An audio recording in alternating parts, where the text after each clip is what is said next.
We are going to move this off the stage. All right, we're good to go. We can get this going. You guys ready to do it? Oh no, Yes, let me sir. fix my hair. Let me get my hair right. Oh god. Yeah, get your hair right, brother. Shit. Oh no. All right, let's roll. And welcome to Light Years. Stamus Fandiari here, Andy Lou across from me, and we got a special guest. Our guy from Cron 4. What up, fella? The director, the man who runs the show over there, Jason Dumas. Jason, how are you doing? Good, man. Good. Can't complain. This is the best time of the year for if you're a sports fan. So I'm just, enjoying it. I love it. So we were watching some of the media clips from today. We're recording this Wednesday night. Wiggins talking there and talking about connectivity. Mm-hmm. First off, are you tired of connectivity as a buzzword? Dude, they're all saying it. Everyone. From like Mike Dunleavy all the way down to like Lester Quinones. Like they're all saying connectivity. So I don't know. I think that's just a PC way of saying like we all hated each other last year. Right, yeah. It's like they're starting at page one. Like there's a lot of reasons last year went wrong, but the number one was it was a negative locker room, right? And so they're trying to get there first. Are you buying it? Yeah, I have no reason not to. I think the main issue, it wasn't his fault, but Jordan had issue with just kind of the culture, how he wasn't treated equally to some of the guys who were higher on the pecking order. He didn't really respect the hierarchy. Some of the vets took issue with that. Even Andre Iguodala said towards the end of the season, he was kind of like, "Come on, are you doing this on purpose? Like you're it looks like you're trying not to try, which is harder than just trying." So I think that's where most of the negative energy came from. The continuity was messed up when Wiggins was out like half the year. Nobody really made a fuss about that, but it did impact chemistry. GP2 came back. He wasn't healthy. There was a lot of unforeseen things. It was like kind of the perfect storm last year that had them just none of them were on the same page. Perfect storm of just shit going wrong. I think you were going to talk about this a little bit with Kuminga too, but yeah, it is not talked about enough, I guess, nationally that Wiggins and GP2 all just didn't play or just weren't healthy for over 60% of the season. Guys just look happier now. I mean, these things matter. These things matter day one, even if the Chris Paul stuff is, I think, going to be a weird fit pretty much throughout. But it's, these things matter that the team is at least enjoying themselves. We can't have said that a year ago today. Think they hated each other. So, it's cool to see guys aligned on the same age spectrum. I think maybe that's like the most important thing. Everyone's around the same age outside of Kuminga no more Gen Z. Moody. Yeah, even Moody's like kind of an older soul. So maybe you can throw him in the other group. But yeah, I mean, the only Gen Z guy is probably Kuminga. And, Pajemski and those guys, like, who cares? Whatever. They're rookies, right? So right. Yeah. I mean, Trace Jackson Davis, he seems very mature from all the times I've been with him. I spent a day with him on a boat going to Alcatraz, and he's just, he's not that outgoing, but he's just cool, calm, and collected. He's, loony. He's going to go with the flow, do what he's told. Pajemski's kind of the same way. He has that, that background. Then he go to like drill school or something, like when he was in high school. Is it some sort of military? Yeah. Just either way, not my high school experience. So right. So he's another guy. He's just gonna do what he told, and he's gonna play tough, hard-nosed basketball, which I think the fans are gonna love the brand of basketball he has. I could see it now. He's probably gonna be playing in games with like a black eye and like stitches under his eyes because he's always getting his chin into everything. And Kuminga, I was with him for most of the day the other day, and he's just happy-go-lucky right now. He's smiling, busting jokes, cheesing. He's very, very excited for this season. Why is he so happy, considering how the season ended for him? It's a great question because, I mean, I remember at the end of last year, I was like, if I was him, I'd be pissed. I'd be pissed off. But I guess he turned a new page, and And, the vibes are very good with him all day. I saw him in the morning. Generally speaking, the players hate media day. It's like a long day of you guys just see like the 15-minute presser that each one Sure. has to do. But there's like 30 stations throughout the day where they're just reading lines, answering the same questions, playing dumb games. It's the first day. It's the first day of school. No one likes that, So it's like that. It's that vibe. It'd be easy for him to be like, "Oh man, what are you miking me up for, Jason? What do I have to do with you?" He's like, "Oh, Jay, yeah, mic me up." We went through the whole day. It was pretty cool. So I'm excited for what he can do. Hopefully, he plays a lot with Chris Paul. I remember in the summer I was talking to someone close to him, and they were like, "I told JK just to be Chris's shadow all year, just be his shadow." So we'll see how that works out. But it seems like he's excited to play with Chris Paul. It would definitely make sense. I mean, it's easier to play with Chris Paul than play with like the Warriors' intuitive motion offense. Like he's gonna feed you the ball cutting, simplify the game. JK can focus on the things he's already good at, and he'll thrive. I'm gonna throw up a quick clip from Draymond Green talking about Jonathan Kuminga earlier today. Let's get this up here real quick. We'll react to this as well. Well, I think what he started to show us last year on the defensive side was incredible. He was able to showcase you his gifts, and I think now he'll be able to showcase you not only his gifts but his understanding. And I think that'll take his defensive game to a whole nother level. Just as far as Jonathan Kuminga as a player overall, I think you'll see more certainty in who he is, more confidence in who he is, not necessarily the need to, I need to show you. But no, I'm comfortable with who I am. So now let me go do what I do. And I think that'll be the difference with Jonathan Kuminga. And I think it'll be great for him. It'll be great for us.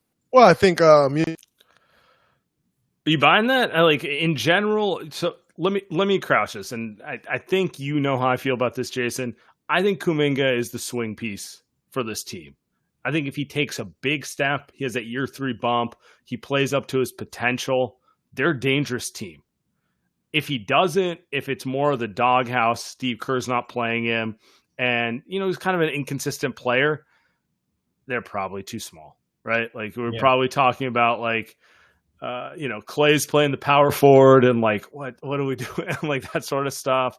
So I guess my question for you is like, how confident are you that that's going to happen for JK this year? Because it is a veteran laden roster, but it does feel like there's a clear path for him to win.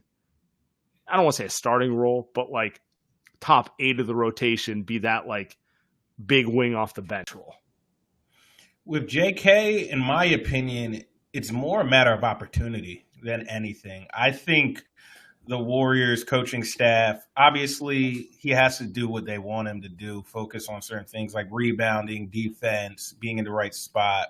But I also think they have to take a step back a little and let him be him.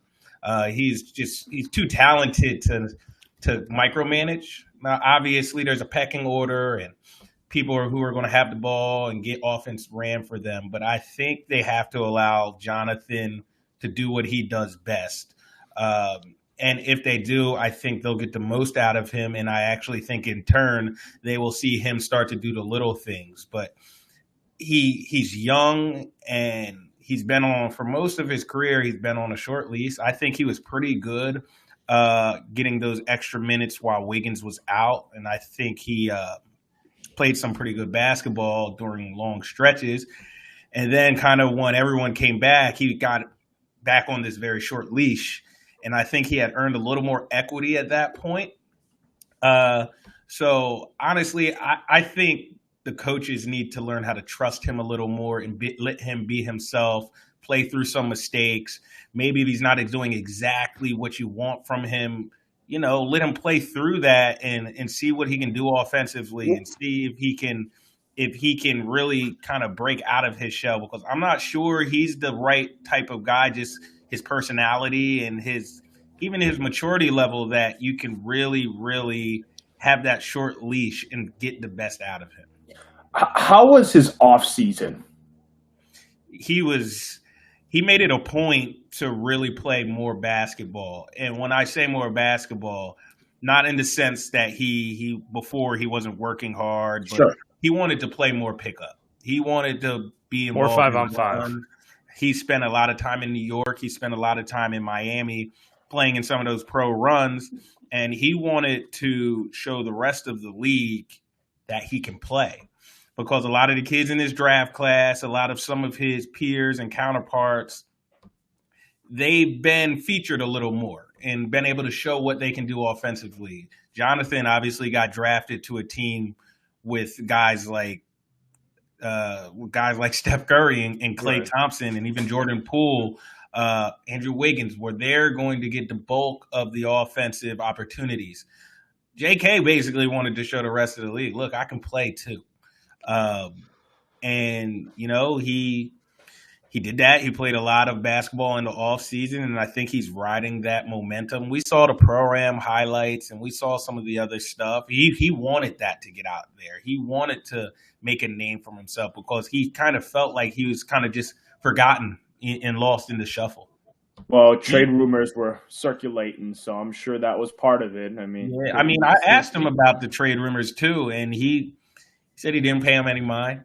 You know, he said, you know, it is what it is. It's a business. He was like, honestly, I don't ever think he was immature per se, but he just seemed so much like sure of himself. Like there was maybe a little bit of self-consciousness that came into play when you see some of your peers and kids in your draft class getting headlines, getting deals, you know, on Instagram front page, trending on Twitter.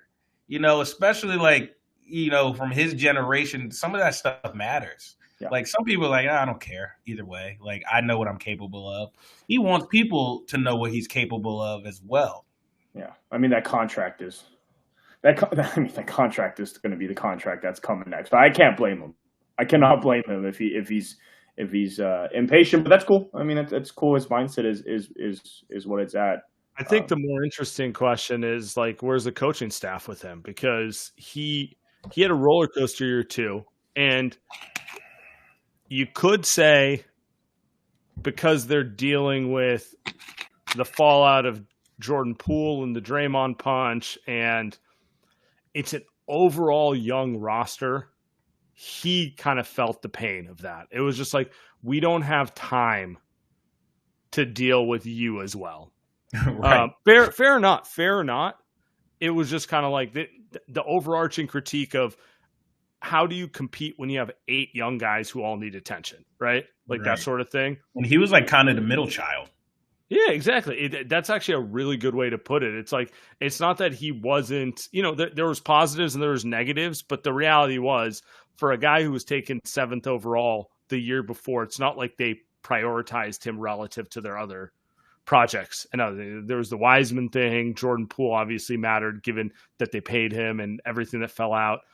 He kind of fell. Yeah, you're right. Middle child is actually the perfect way to describe how he was treated last year in some ways.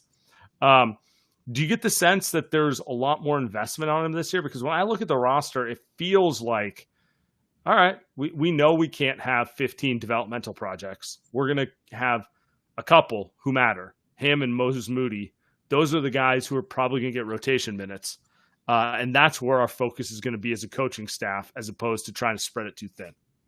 Well, it's interesting. Actually, today, someone asked Moses, have you had a conversation with Steve about your role and what he expected you to get better at this offseason because you were kind of inconsistently in the lineup last year, and how can that change?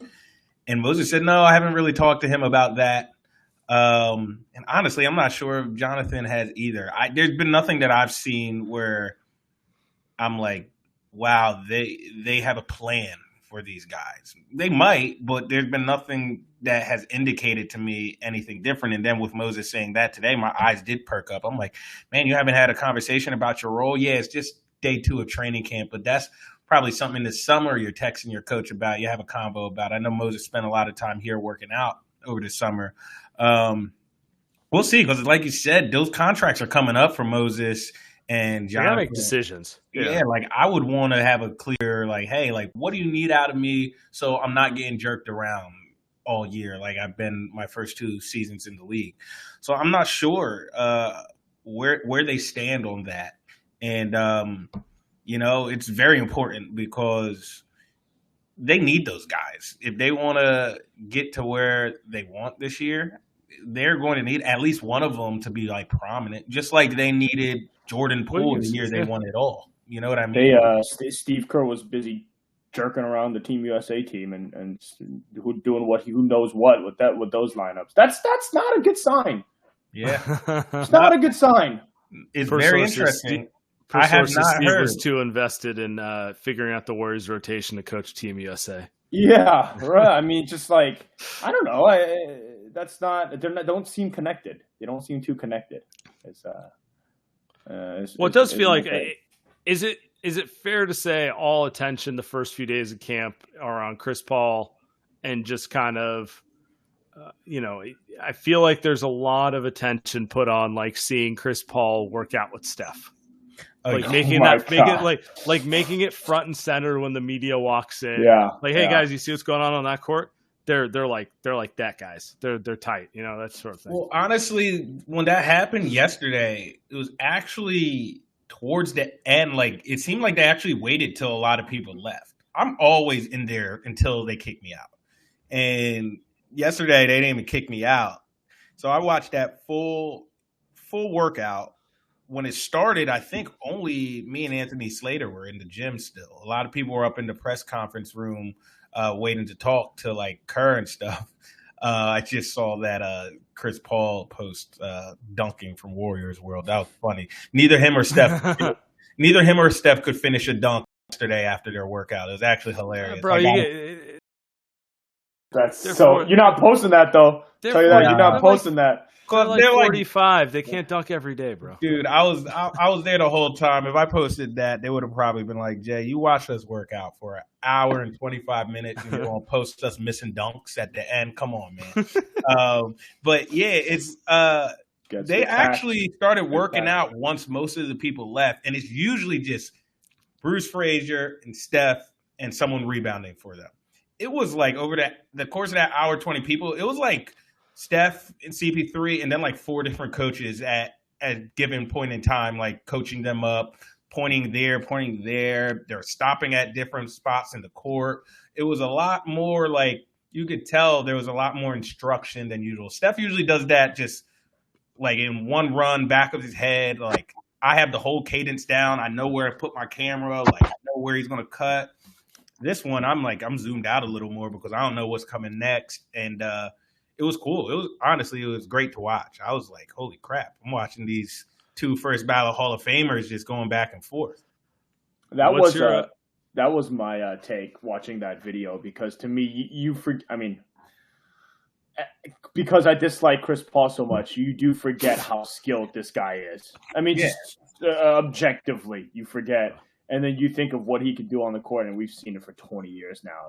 These are 2, I tweeted it, these are 2 of, if not the most skilled point guards in NBA history. They're both top 5 point guards. So. I'm just talking about skills. I don't even care how good they are. Like, Steph is the greatest point guard ever. I don't care. But I'm just talking about, like, skills-wise, the handle, the shooting, right, the IQ, the defense. That obviously Chris Paul's always played great defense. Steph's a good defender now. Just everything, man. I'm not even talking about Kyrie. He could dribble the ball really nice and make a couple layups from. He can though. He can, but I'm talking about everything else that these guys can do. These are the 2 most well-rounded skilled point guys. Pretty cool, even though that they can't dunk, but it's pretty cool. Yeah, I think if he's able to stay healthy and they have a healthy team going into the playoffs, I really like what he brings to the team. Just a calming presence and like facts are facts. Every team he's ever played on got better. That's just what history tells us. So if he stays healthy, I think they're going to figure it out. And, if he's healthy in the postseason, he's just a calming factor. And I know, playoffs, things are high spirited, and sometimes you just need that guy who is smarter than everybody, and he's smarter than 99% of those players on the court to kind of calm everybody down and get things going. And I think I think it's really going to work out if everyone stays healthy. But I do think it's going to matter what they do early, because I do think there's a high probability of things blowing up if there's like bad vibes early in the first month of the season or so. I do agree with you. I think that's why there's such a focus on. I mean, they're very good at getting their narrative out there. Like, we know when the Warriors want people to know what they're thinking, but there's a lot of focus on integrating Chris Paul immediately. And I'm with you. I do think the fact that everyone's off of a down year, everyone's got a little something to prove. Fair or not, like the Warriors disappointed last year. Draymond, something to prove. Wiggins, something to prove. Klay has something to prove. Steph always has something to prove. And then Chris Paul also had a disappointing year relative to his standards. Like, I do think that plays in their favor. Mm-hmm. Whether it's sustainable enough to get you to June, that's a different conversation. But I do think that's the sort of thing that gets everyone a little more locked in October than they would be in a normal year. Absolutely. Yeah, they all have a sour taste in their mouth. Steph Curry has a sour taste in his mouth. I know Draymond Green has a sour taste in his mouth. Steve basically said that Klay came into camp fat last year, and I know Klay, he wasn't wrong. Well, now he's playing power forward, so he better not be fat. Right. Or should he be fat? I don't know, maybe it's going to be interesting, just if they all buy in and they're winning games early. I think you're going to start seeing them grow confidence and just rip off a lot of wins early. Just kind of like they started out 15-5 a couple years ago. I see that now. If it goes left early and then they start questioning some of these new roles, and there's so many layers to it. And even if you just simplify it, like Andy said, like GP2 and Wiggins missed so many games last year. Say they play just a little more and the Warriors are, instead of the 6 seed, the Warriors are the 4 seed or the 3 seed. They get a different matchup, don't have to play the Lakers in the second round. They could easily end up in the conference finals. And then maybe it's a different outlook on how the season went. They got to stay healthy and they have to win early. And I think if the vibes are right, they have the talent, they have the guys in the room who have been there, who can make some noise. Last question before we get out of here. We talked about just now. Klay Thompson, power forward? Yeah, I don't know. I mean, he's not good at the point of attack defensively anymore. It used to be something they could lean on him with. It's just not fair to him now, given all the trauma on his lower body over the last couple years. I think it's more matchup based. It depends who they're playing and what that power forward looks like. But I think it's possible. I mean, he can't guard quick twitch guards anymore. He just can't. Like, there was a time and place where you could put him on John Morant. And he couldn't guard Austin Reeves, and Austin Reeves is not quick twitch. He used to guard Russ. He used to guard CP3. Dame Lillard. All those Kyrie Irving. Like, it just name it. Yeah. And now it's I think Steve's a troll. I think saying he's a power forward is purposely for effect. I kind of agree with you. Look, whoever the best perimeter guy is, Wiggins is going to get him. And calling him a power forward just means he's going to guard PJ Tucker. He's going to guard the wing who maybe is stronger but less skilled in general. Look at the Pacers starting lineup, to your point, Sam. I mean, do you know who the power forward is? Do you know who's starting? Obi Toppin. Exactly. Can Klay Thompson guard Obi Toppin? Is that an impossible guard for Klay Thompson? I mean, just that's how the NBA is going nowadays. I mean, maybe with the Denver Nuggets, that power forward is Aaron Gordon. And Aaron Gordon had a great NBA Finals. But is that someone that is going to destroy Klay Thompson? I don't know. I mean, rebounding, maybe Klay's fine. Like Giannis, that's an issue. Okay. Right. They play the Lakers. I imagine Wiggins is guarding LeBron, not Klay. But like to your point, who's the power forward for the Dallas Mavericks? Grant Williams. Klay can't check him. Who's the power forward for the Clippers? It's Paul George or Kawhi.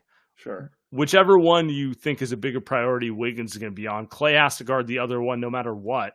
It's not like it's a league of like Karl Malone going to work in the paint or something like that.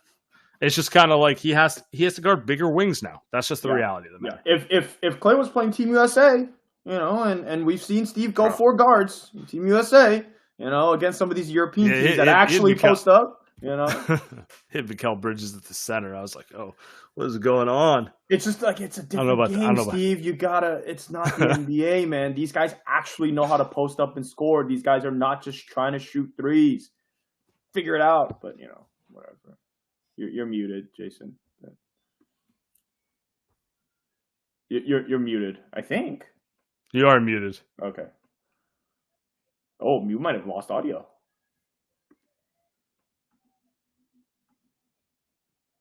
We did lose audio. That's not great. Oh. How about now? We're back. My bad. I said it, but I just said they went out sad. They went out with Dylan Brooks like going ape shit. Yeah. I mean, I kind of thought that was coming when they lost. You knew they weren't going to show up for the third place game. So many guys were just like, I'm out on this one. But sad is the right way to put it. That meant Dylan Brooks cooking you, not the way to go. Sad to me is also having to now play next year with just the old guys. LeBron's going to play. Steph's going to play. KD's going to play. The combined age of those guys is over 100 years old. Those are your 3 best guys. Kawhi says he wants to play. That guy has no ligaments left in his body. How is he going to last? Putting money that he doesn't show up. Right? It's like, but he said he wants to show up. When has Kawhi ever said anything like that? I think the saddest part is that Team USA, the Americans need to send those guys. Those guys are in their mid-30s. They need to send those guys. Now, they'll win. Of course, they'll win, provided that they're healthy. But Is there anyone on this past FIBA team that will be on Team USA next summer? Sam? Ant. Does Ant make it over like guys like Jaylen Brown and Devin Booker? No. Over under 3 guys. That's my question. Like, because some of it is going to be determined by like everyone says they want to play, and then someone sprains their ankle or someone has like a tired year. Do we think more than 3 guys from this team will be on next summer's team? I'd say under. Jaren Jackson and Anthony Edwards. Oh yeah, Jaren Jackson. He could play on. 3 is a low bar.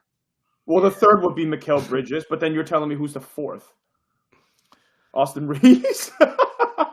Like who's the Halliburton? I'm just not buying that, Chris Paul, LeBron James, like I'm just not buying they're all going. I know it's Paris. I know it's Paris.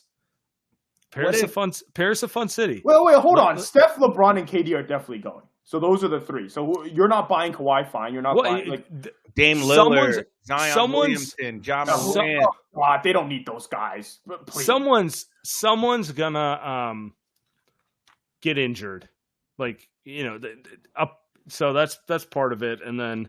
But it's like they could do without Ja. It's fine, right? They could do without Dame. Like they could win without those guys. But it's like, that's how you end up with the team that went to the last one, right? Well, my team has Steph and LeBron and KD. So I'm just saying, this Team USA they were starting Jalen Brunson. You know what I mean? So, things got dark. Dark. How do we end up here? I don't know how we ended up here, but I think I'm with you. I think we'll resurface this next summer. Do more than 3 guys make the team? Because that's such a low bar. Like they could have 5 guys and 4 of them could never play in the rotation. You know what I'm saying? Yeah. It's a very low bar. There's a lot of guys though who just didn't play. There's at least 8 guys who are going to Tatum, Booker. And there's 10. Yeah. Those guys better. Anthony Davis, LeBron, Steph. Does Steve give Draymond a solid? Who knows? I mean, Draymond should play. I mean, they need him too. I don't even know if it's kind of a thing. I mean, that's Bam Adebayo, who's not even like a flashy player, but he can play. It's like 9. Tatum, better play. Zion. Stop. No, we're not doing Zion. Zion's got to figure out. Zion has a big year. He's absolutely going if he wants to. big year. I mean, can he just play more than 30 games? Well, he's gonna be big no matter what. Yeah. Hey, actually, no, don't go yet. Let's talk Philly for a second. Let's talk Philly stuff for a couple minutes. The Phillies are gonna play the Braves. Your Eagles are 4-0, though they don't look so great. They're work in progress. Yeah, but whatever. Are you actually worried about that? No. If they were playing like this in November, I'd probably be a little more worried. Or November, I'd be more worried. But it's still early. They have time to hit their peak. They're getting the injuries out now. I mean, now Fletcher Cox won't play next week. They were down Bradbury a game. Two of their safeties got hurt. So they feel like a team who went to the Super Bowl who's like, wake us up in Thanksgiving type of thing. Yeah. I'm not too concerned. They got the best quarterback, so you always got that in the NFC. So you always got that. They have a tough stretch where it's like brutal. They play the Cowboys twice, the Bills, the Ravens, and the Niners and the Dolphins. Whew. Yeah, all consecutively.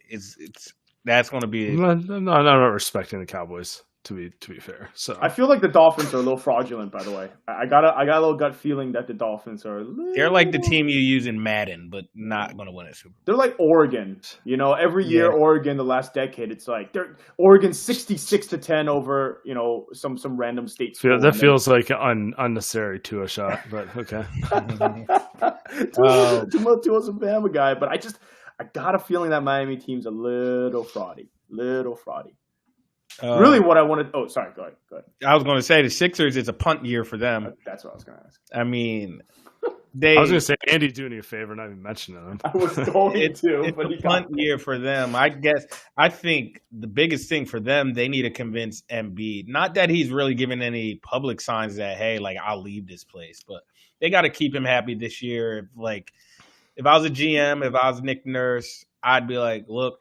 Obviously, we're going to go out this year, try to win, but we're kind of handcuffed. But after this year, Harden and Tobias Harris, their contracts come off the books. We will be very aggressive in free agency or via trade trying to bring someone in to help you out. But this year is kind of tough with just how their roster is constructed and the contracts and James Harden just being a fucking baby.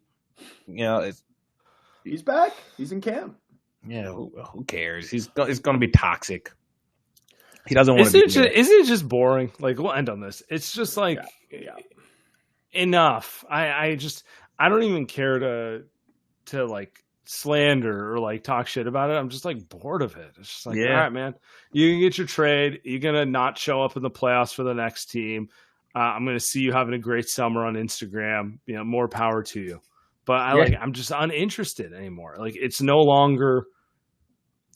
It's not 2018. You're not an MVP anymore. I don't care. Draymond said something last year like, the guys who aren't self-aware and don't kind of realize what they bring in their baggage, they usually end up out of the league a couple years before they really should. And I think Harden's probably on that train because, like you said, he's not an MVP anymore. He's not a horrible player, but it's going to get to a point. Play. Yeah, it's going to get to a point though where it's like, dude, it's just not worth. It's not worth it. You're just like not a good dude. He's a better player than Russell Westbrook, but Russ is a better teammate. Yeah, and people will keep him around for. People like Russ. Another 5-6 years because he knows how to play. Like, he's not a bad player. He's just not a superstar anymore.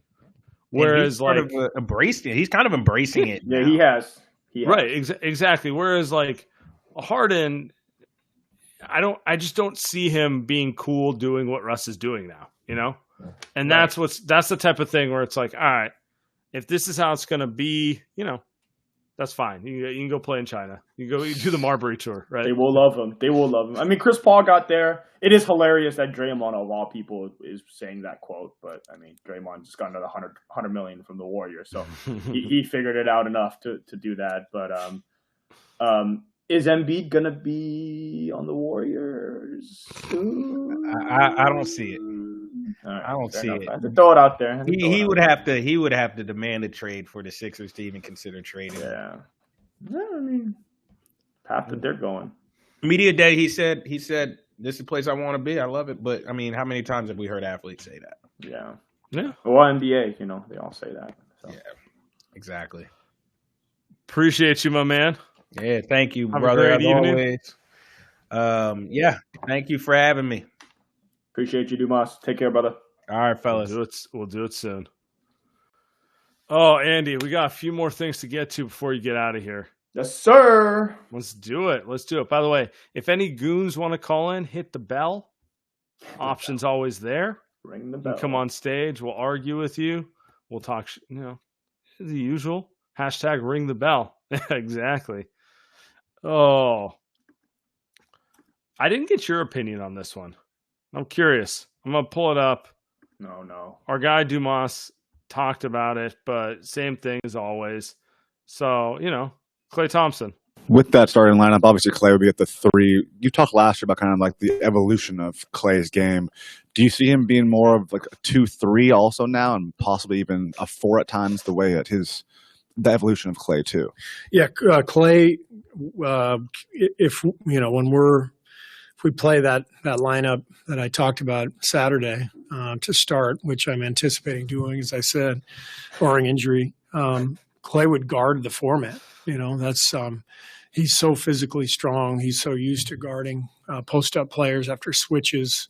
So we're thinking Klay can guard as a 4 this year. We're going to put him in coverage, where he's having to defend pick and roll as a 4. That would be a different job for him. But we're planning on doing some of that and seeing how he does. Do you buy, Steve? Yeah, I think they're going to try it. I think they're going to try it against certain teams. We talked about matchup hunting. This team has to figure out how to play defense, though.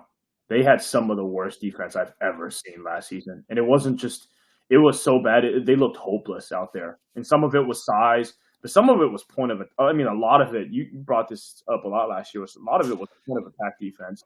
Like, it wasn't – teams were getting rebounds, sure. And a nice level of just, effort, too. Like, a certain amount of give a shit. Like, you can't overcome everything, but, like, if you cared more, you might a little bit. Yeah, guys were walking to the rim from the perimeter last year all season long. And the comments, Holden, Andre Iguodala ain't walking through that door.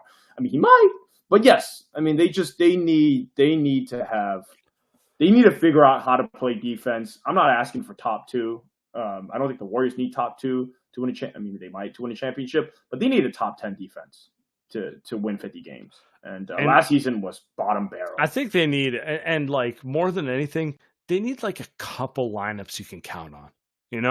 Like even if you're not going to be a top 5 defense, you need to have like, okay, it's that type of game. We can go to this lineup. And they have, I don't know if they have a great defensive roster, but they have combinations that potentially work. So they have enough guys on the roster that can play good defense, though, right? Like there's enough. Like Draymond and Looney are very, very good. GP2, Wiggins and GP2, yeah. GP3 is small. He's not as great anymore, but he's a dog on defense. Steph is solid. Plays okay. Like there's enough IQ there. CPU would never do what Poole did last year, so it's hard to do what Poole did last year. It really is. Hey, did you see some of his? Did you see some of Jordan Poole's TikTok posts on the Wizards account with Kyle Kuzma? I gotta say, man, those guys are hilarious. I love it. 27 and 55, but the vibes are gonna be there. Tremendous. The vibes are gonna be there. He looks very happy. Those dudes are so. I love it. Good for them. Not for me. But not everything has to be for me. It's for them. I'll watch some Wizards games. I'm gonna be running CP3 propaganda all year. That's fine. That's fine. Let's go. What was I gonna tell you? I had one other thing to tell you on that front. I kind of like the coaching staff challenging Klay. I think Klay's a good enough player and a smart enough player to figure out how to be more impactful off ball defensively. I'm not expecting him to be Andre Iguodala or Draymond Green. That's just you're just living in fantasy land if you expect him to be like all-timer, you know?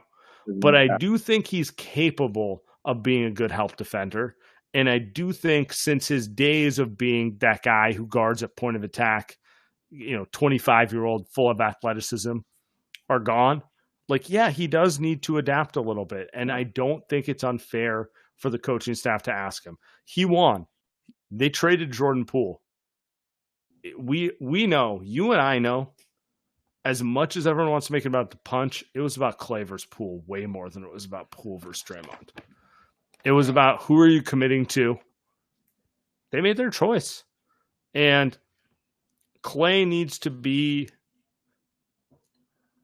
I don't need him to be someone he isn't. I need him to be the best version of who he can be, which is a guy who obviously is going to kill you on offense with his shooting, his ability to run off screens and that sort of thing. But also, when he wants to, he competes on defense. And he's a dude who can absolutely play help defense, can guard wings, can guard some bigger wings. No, he's not guarding Anthony Davis, but he can guard an Aaron Gordon. He can guard a PJ Tucker type if he wants to. That's what I want to see from him, and I kind of like that they're challenging him a little bit on it. And he's also going to get an extension. I mean, he deserves it and everything, but it's part of it too, right? Like, Poole's gone. He's going to get his contract. Draymond already got his contract. These guys are going to be here for 4 more years. All these guys. It's time to, I think, evolve into different types of players. They're being super polite about it too. With you just dude, you're 33. It's time to. Well, yeah. What are we doing here? All right. They did kind of the same thing with Chris Paul too, and maybe that one made a little more sense. But sure. Hey, man, guys, at some point, let's go. All right, let's go. We got a caller. Tashion, what's up, bro? Oh man, I'm just watching Farhan stock go below the grave at this point. Seeing what happened today?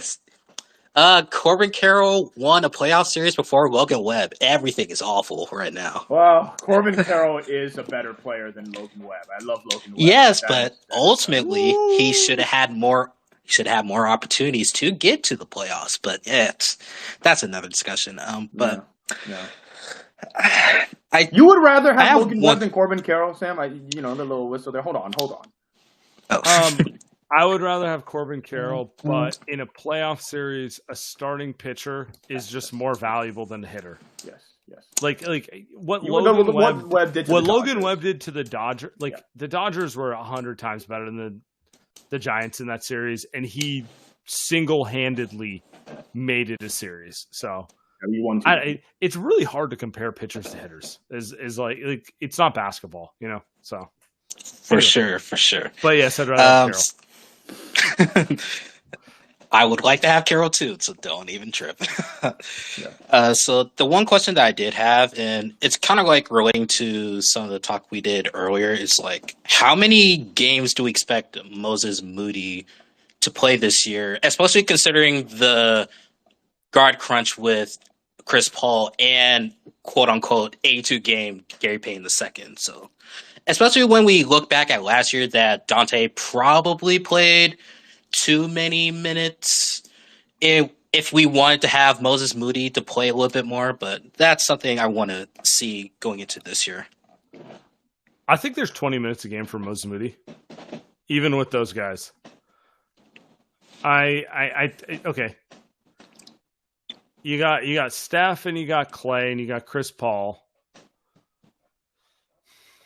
Those guys are going to command 25 to 30 minutes a game, pretty much. Like Chris is going to play a little less. Those guys play a little more. I think there's minutes to be had for Moses Moody. I think 20 is a good number to shoot for him.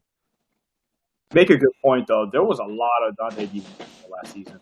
And I know we loved Dante for a lot of that season, but you watch the postseason, and it was pretty evident that Moses Moody is a better player than I think Dante DiVincenzo is. Hey, look at this comment. We got an incredible comment coming in. Sorry, I don't want to Well, maybe we'll wait till Tachian comes off because we got like a minutes breakdown here. Oh, I was. Oh, this is even better. That was my exact point, really. I don't know if Sam could pull up a comment into the stream, but that is. I got you. Oh, you can. Oh, okay. I'll figure it out in a minute. Just stall for 30 seconds. Yeah. So I think this team is deep enough. I think for them to be able to, or at least Moody and Kuminga have to prove that they're good enough to play those minutes, and this team will be extremely deep. I think last season it was obvious that Moses Moody should have played 20 minutes. I think Steve fell in love with a veteran. He fell in love with, all right, at least Dante knows how to play our style of basketball. But Dante was always too small. He was a good defender, but he was not a great defender, right? Like he was kind of like a slightly above average defender. And I think he kind of fell in love with that. He was a decent shooter, but kind of became a fake shooter, right? And all that stuff. So it became very clear, especially he was just available is the big thing. I think this is actually like you can add 2 to 3 minutes in either direction for each guy, but like this is kind of how I see the rotation shaking out. Draymond and Looney, Saric will play close to 20 minutes a game. You're going to have some Draymond at the center minutes. There's 20 minutes per game for JK and Moses to be had if things go right, if they lock in. And there might even be more, honestly. If they start overperforming, you might see Klay play a few less minutes. And none of this, just to be clear, none of this assumes the obvious, X player going to take the week off because his hammy is sore. A Y player sprained his ankle type of thing. So I think there's absolutely 20 plus minutes per game for Moses Moody and Jonathan Kuminga if they can achieve it, basically. Yeah, I like that. I didn't see Rudy Gay on it, so I'm confused. I didn't see Anthony Lamb on that. So, a couple guys that could definitely be in the rotation and throw in there. But I like it, man. I like it. Those are obviously like they need to be winning or else those numbers are going to go up. But I mean, Chris Paul, 23 minutes. I don't know. They might need more Chris Paul. No, but it's like you could do the same thing. Like hopefully Klay or Wiggins doesn't play 34 minutes, so it's like one of those things where it's like there's nights where they blow teams out and guys play less minutes. There's nights where they get blown out the other way and guys play less minutes. So I don't know. I feel pretty good. All right, I think we should end it here. Our next pod will be after the first preseason game. We're going to be live on playback Saturday night. Andy and I, we no longer have lives. We're losers. We're just home all the time. We're going to pod after that. And then, for those of you still listening to this, cert number 5 joining us Monday night. Some information for you guys later. But the word is number 5 will be on the Light Years pod. I don't want to publicize it just yet, though. Let's go.